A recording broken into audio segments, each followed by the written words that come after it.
Hey Bat fans, Luke here, ready to bat chat about another bat trade, and today we're going to wrap up the Legend of the Dark Knight series with Volume 5, which is the final volume in this particular series that occurred during the New 52. And Legends of the Dark Knight series, it's a fun series. Even at its lull point, which if we go into the volumes, I thought it was Volume 3 was kind of like the lull point. Even then, it was still good. I think I gave it like a 3 out of 5 or something like that. So it really has been a fun ride. In Volume 5, while it did not I think, reach the high I had as like Volume 4, which I thought had the best of all the stories combined in that volume, in the whole entire series, I still think it went out on a good note. And this particular volume contains digital chapters 66 through 68, as well as 70 through 84, and has a total of 6 stories. We have I Am Batman, Ashes to Ashes, Herded Limits, Nevermore, Hell's Bells, and What Would Batman Do? And I think I'll kind of rack and stack them a little bit as we kind of go through it. But yeah, let's kind of take a look at it. Again, we got some pretty good creators on this volume. Maybe not as many as like the home run hitters we see maybe in the past volumes, but still we had some good ones. Aaron Lopresti's probably the one that's gonna stand out as far at least the writing. Even then, he's more of, I think, an artist, well known. But Aaron Lopresti, we most notably know him in recent times with his work with Gail Simone, I think, on that Wonder Woman Conan miniseries. Doug Wagner, again, we should know. Mark Guggenheim, Ron March, Scott Collins, Jay Torres, writers. I mean, those are all names we pretty much know. Artist, again, Lopresti. He did the writing and the art on one, actually the first story. Matthew Dow Smith, Federico Delicio, Cully Hammer. Did the Batman and the Signal series and whatever. It is what it is. Derek Donovan, Scott Collins, Matthew Clark, and Wade Vaughn Grawbadger, amongst others. Colorist Dave McCaig. Kind of pops out, but that is what it is. So, pretty decent crew of creators. And we start off with one that I thought might have been. I almost want to put this like my number 2 favorite. I gotta think about it. The thing with the Legends of the Dark Knight, some of these like they can kind of. When you kind of reflect on it, as far as where you would rack the stories amongst itself, it might kind of fluctuate a little bit. But in this case, yeah, I think I Am Batman. Batman was definitely one that it was fun, and I put it at number 2. And if I had to kind of describe the story, I mean, this one was written and drawn by Aaron Lopresti, and the visual of this was very nice. I really did enjoy it. Colors, pencils, inks. I know he didn't ink, I think he just did the pencils. But still, it's a really nice story to look at. And if I had to kind of describe this story, this is kind of like Frankenstein / Bizarro set in a Batman universe type of thing. It's basically what it is. And basically what's happening, there's someone that is trying to become a superhero and he can't do it. So basically what he's doing is, I think over a period of 3 years, he's randomly collecting samples of Batman's blood that is being left behind as he's incurring some of these villains. First one being the Joker, and then also we just saw Killer Croc and Clayface. And he's taking his DNA and he's ultimately trying to create this new version of Batman through the bodies and body parts of the homeless throughout Gotham, and that's basically the new way of getting rid of crime and whatnot. And obviously it kind of has the twist of Frankenstein, which if you see, you kind of know what's kind of coming. And the Frankenstein creature kind of has the dialogue of like Bizarro. It's really just Bizarro and Frankenstein hybrid into a Batman story. I kind of taken it that way. It was nice. It had a good detective feel. I think throughout pretty much this whole entire volume, throughout the series, that's one thing I did like. that kind of took to the detective element of Batman. While the first couple volumes might have had a theme that kind of had some of the stories kind of go through it, but I think a lot of these are just, street level detective stories, which are always fun to read. If I had to knock the first story, you kind of get a gist of what was happening after the second person takes up the blood sample after Killer Croc, and you're kind of like, okay, I think I get where they're going to go with this in some level of detail. And while it wrapped up pretty nice, and the person who was kind of, doing the whole Dr. Frankenstein thing did have somewhat of a sympathetic point of view from his story, I thought it was good. The only thing that really kind of made me shake my head on this is that there is some deaths that occur in this story, and Batman was just kind of nonchalant about how the deaths occur. We all know that's one thing, Batman won't kill, and then even in this point, he's making a big stink that, hey, this person, this Frankenstein Bizarro thing is killing, criminals, even innocent bystanders, in his name. He won't allow it. But just the way, even though one person's kind of one of them is a creature, the other person is definitely a person, their deaths would have, Batman wouldn't have just been kind of no nonchalant about it. But getting past that, it was a good story, great art, and it was a fun read. The second story, Ashes to Ashes, written by Doug Wagner with art by Matthew Smith. Now this one might have been my favorite. You know what? This one I might would have tied. I would have tied it with Batman, and the one I liked why the most. We'll kind of get to it when we get there.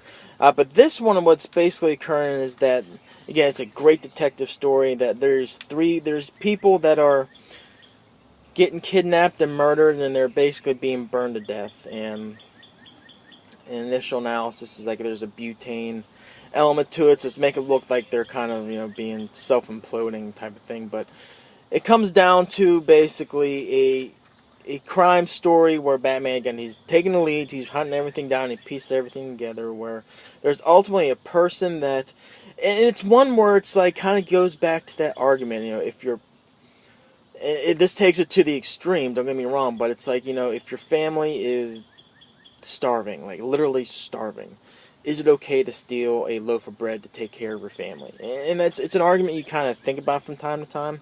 But basically what happens in this story, there's an individual who needed a heart transplant, but they couldn't find a donor.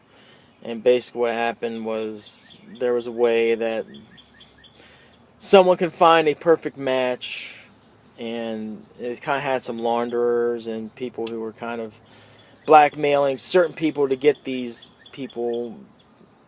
Again, it's kind of like the homeless type of thing. But basically what happened, one of the individuals was obviously burned alive, and the heart was taken to give to this person, this rich person's daughter, so she can have a heart transplant to save her daughter. But ultimately what happened, the person that you see here was actually alive in the house when the house got burned down.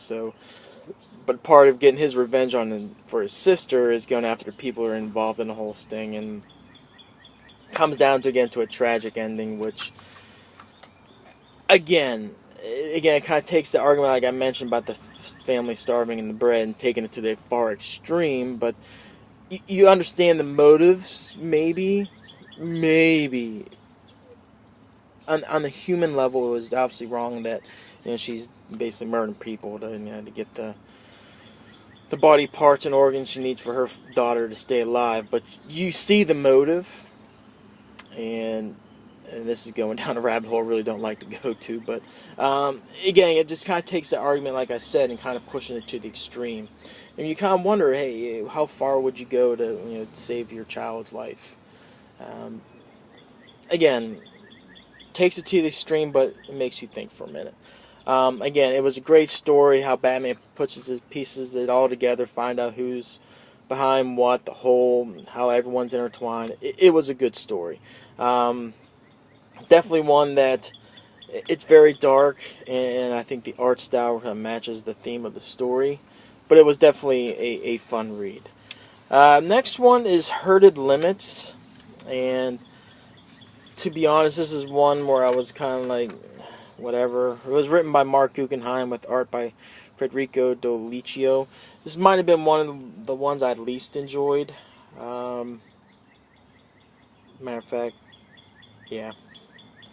Yeah, this was definitely, now I think about it.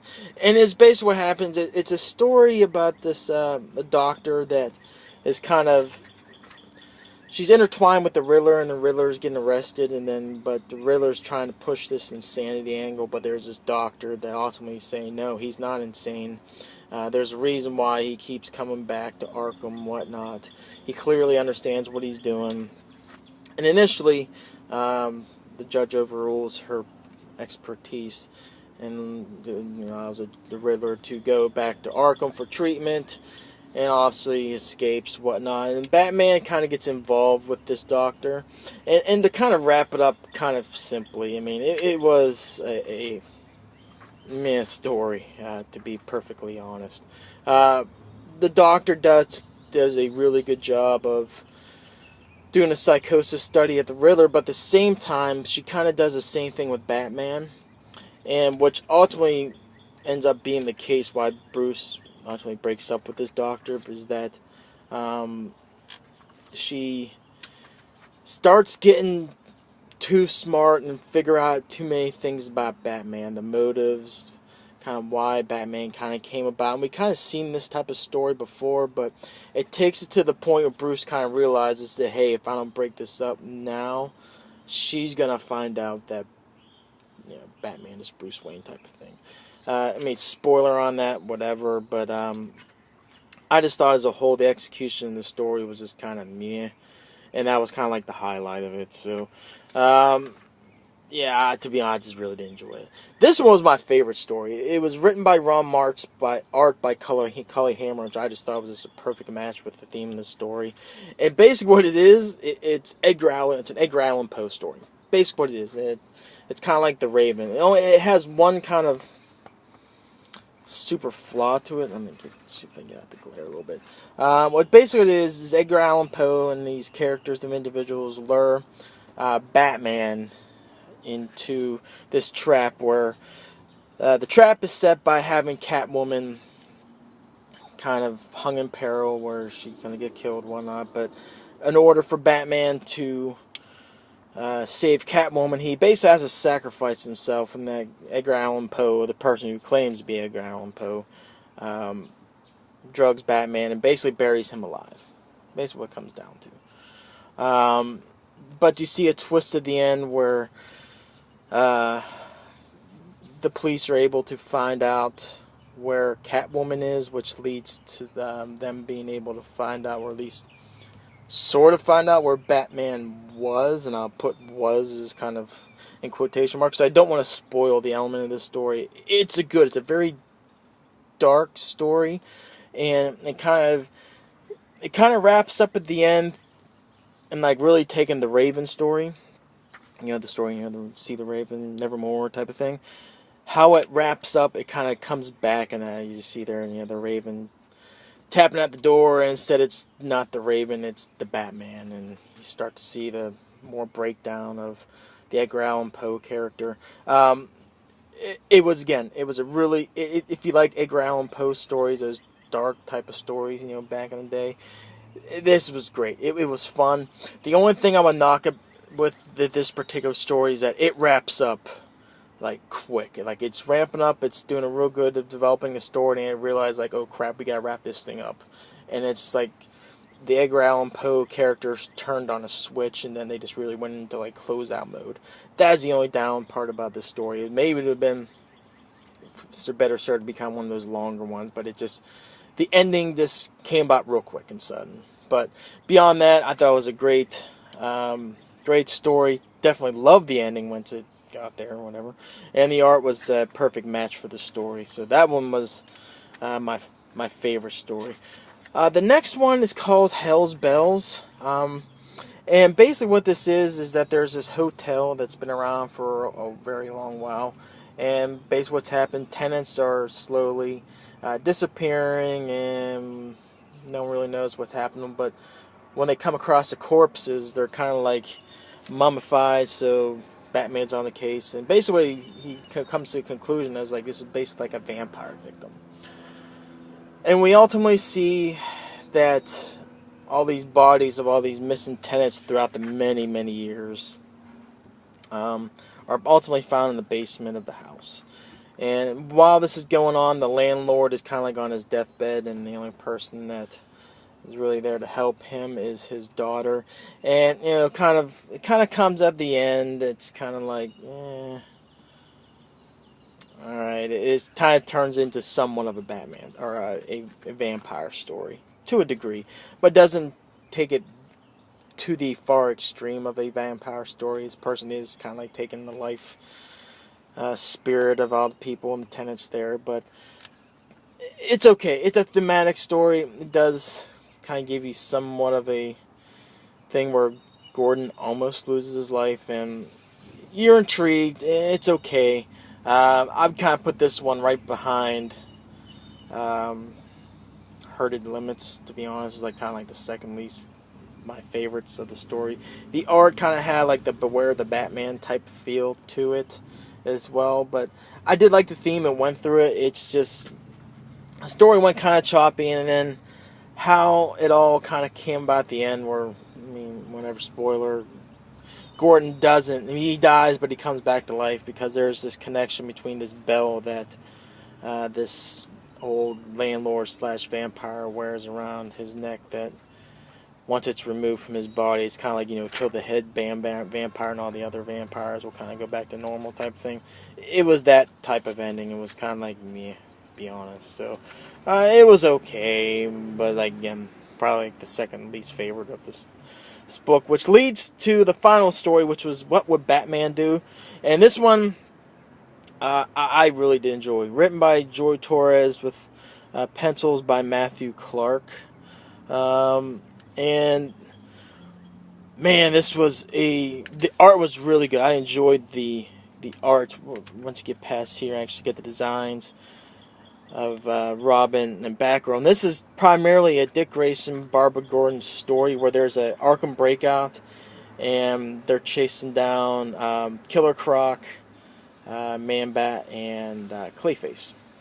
Meanwhile, what's happening is that Batman's out of town, and he's telling him, hey, don't go after them, we'll take care of it type of thing.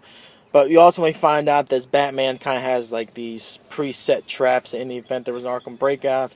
He knew where these three individuals would go and be able to take them down that way. That's kind of why he didn't want Batgirl and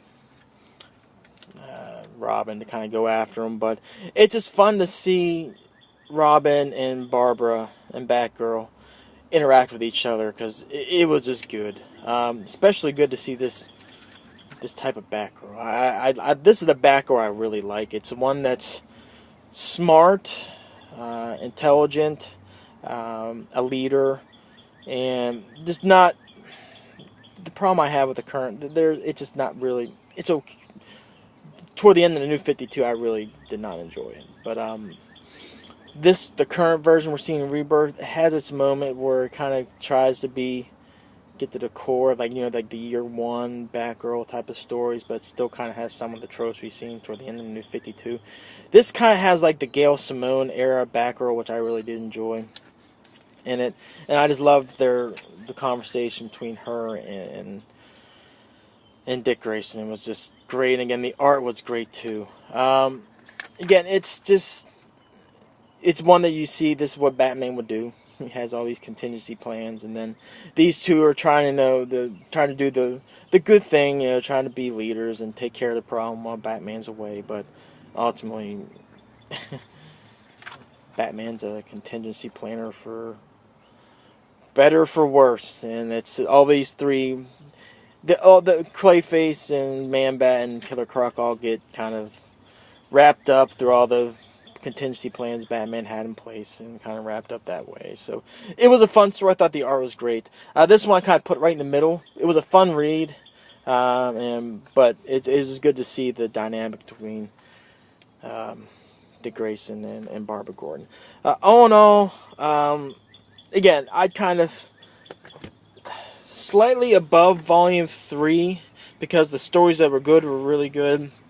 Those last two stories, the ones I was talking about, like Herded Limits and Hell's Bells, I was kind of like, meh, whatever. But the other four were just really good. I'd give this a 3.5 out of 5. Definitely recommend it. Again, if I kind of rack this one, again, I'd probably put this right above Volume 3. So, Volume 4, I'd put number 1. Number 2, I'd probably put I'm sorry. If I had to rack second the 5 volumes, put it this way, I'd go number 4, then number 1, then number 2, number 5, and then number 3. And from, I think, my favorite to least favorite. But still, definitely enjoyable read. Again, it's the biggest strength about The Legends of the Dark Knight is that you can read one of the stories, and then walk away. Heck, you can walk away for months, and then come back and just not be lost, because they're all just relatively short, standalone stories, which I don't think we get enough of these days. So, anyway, and as a whole, Dark Knight, Legends of the Dark Knight was a fun series. So I'm glad I kind of reviewed all 5 volumes, and then don't know next. There's also Batman Black and White. You kind of did the same type of thing, same type of concept. So maybe I'll do that next at some point. We'll see. I'm probably going to tackle Tales of the Demon next, but I don't know. So anyway, those are my thoughts on Legend of the Dark Knight, Volume 5. Hit me up in the comments below what you thought, if you read this particular volume, and if you read any of the series. Let's chat about the series, because it was a fun read. All 5 volumes, again, had its strengths, had its weaknesses, had some really great creators on it, and it was definitely a fun time. So, anyway, until next video, which will either be Batman, we'll see, or some other trades, again, kind of eyeing up Tales of the Demon. We'll see. But probably look for that in the next couple days or so. So, anyway, until next video, take care.